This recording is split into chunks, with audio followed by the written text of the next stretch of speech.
আমাদের মনে রাখতে হবে যে প্রতিবেশী বদলানো যায় না, সুতরাং ওই যে বিভিন্ন আলোচনা করতে হবে, কিন্তু এই যে প্রফেসর ইউনূস সাহেবকে আমি কিন্তু ডিপ্লোম্যাটিক চরিত্রটা তো বদলানো যায়, এটা করতেই হবে। এবং এটা কিন্তু অলরেডি আমি বলি আপনাকে, ডিপ্লোম্যাট কি আগে যে ধরনের সম্পর্ক ছিল, প্রফেসর ইউনূস আসার পরে কিন্তু ওরা অনেক গুগা অনেক কিছু করছে, অনেক কার্যক্রম করছে, কিন্তু ওই প্রফেসর ইউনূস সাহেব এই যে সমতার ভিত্তিতে যে অবস্থান, ওটার বাইরে যেতে পারবে না তো। না, এটা বাইরে যাওয়াটা মানে কি, ইউনূস সাহেব থাকতে, শোনেন, ইউনূস সাহেবের মূল্য শুধু ওই প্রফেসর ইউনূস দিয়ে না, ওনার যে আন্তর্জাতিক যে তার ইমেজের যে ব্যাপ্তি, তার ফলে ওরা গোতাগতি করেও তেমন কিছু সুবিধা করতে পারে না, নাহলে অন্য কেউ থাকলে খবর হয়ে যেত।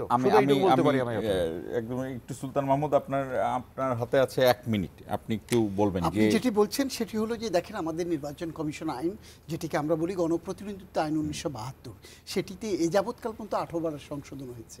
সর্বশেষ সংশোধনে নাসির কমিশনের সময় যেটা হয়েছে, সেখানটাতে ওই নির্বাচনকে, আমাদের যে আপকামিং যে নির্বাচন আছে সেটিকে সুষ্ঠু, সুন্দর, গ্রহণযোগ্য করবার জন্য, শান্তিপূর্ণ করবার জন্য, যেটি প্রধান উপদেষ্টা বলেছেন মহা উৎসব হবে, সেই মহা উৎসবকে কার্যকর করবার জন্য সেখানটাতে নতুন করে আবার সশস্ত্র বাহিনীর মধ্যে বিমান বাহিনী এবং নৌবাহিনীকে সম্পৃক্ত করেছে।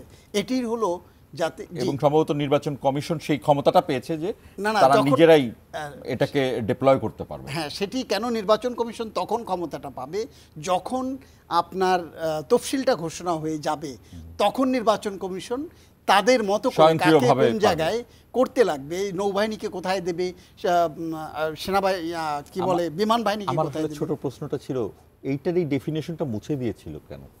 এই তত্ত্বাবধায়ক সরকার যে কারণে মুছে গিয়েছে, এটার সাথে লিংক আছে যদি ছোট্ট করে বলা। দেখেন, ডেফিনেশন আপনি যেটা মুছে কেন দিয়েছিল, আপনি এটা 2008 পর্যন্ত ছিল, 2008 পর্যন্ত ছিল, এরপরে যখন মুছে দিল, সেটির কারণটা ছিল হলো, আপনি এই 3 জনকে, 3টা বাহিনীকে একসাথে আপনার মনোটোনাসলি বা আপনার নিজের মতো করে আপনি গোছাতে হয়তো পারবেন না, কিন্তু যেখানটাতে আপনার নিয়ন্ত্রণ আছে, আর 2টিকে ডালপালা গজাবে বা থার্ড পারসন বা সেখান থেকে কোনো কিছু স্মেল ছড়াবে, তার চেয়ে ওরা বাইরে থাকুক, ওই একটা আছে, একটাকে নিয়ে নার্সিং করি, ওদেরকে দিয়ে সবকিছু, এবং ক্ষমতাটাও মুছে দেওয়া হয়েছে। হ্যাঁ, এবং আপনি দেখবেন যে 18 এবং 23-এ যে নির্বাচন, 24-এ যে নির্বাচন হয়েছে, সেটি কারা করেছে, কারা বসিয়েছে, এই যে একটি পক্ষকে দিয়ে সেটি করানো হয়েছে। এবং আজকে তাদের উপরে যত দায়, আমি মনে করি আমাদের সেনাবাহিনীকে আজ সশস্ত্র বাহিনী দিবস, আজকের এই দিনে আমার সেনাবাহিনীর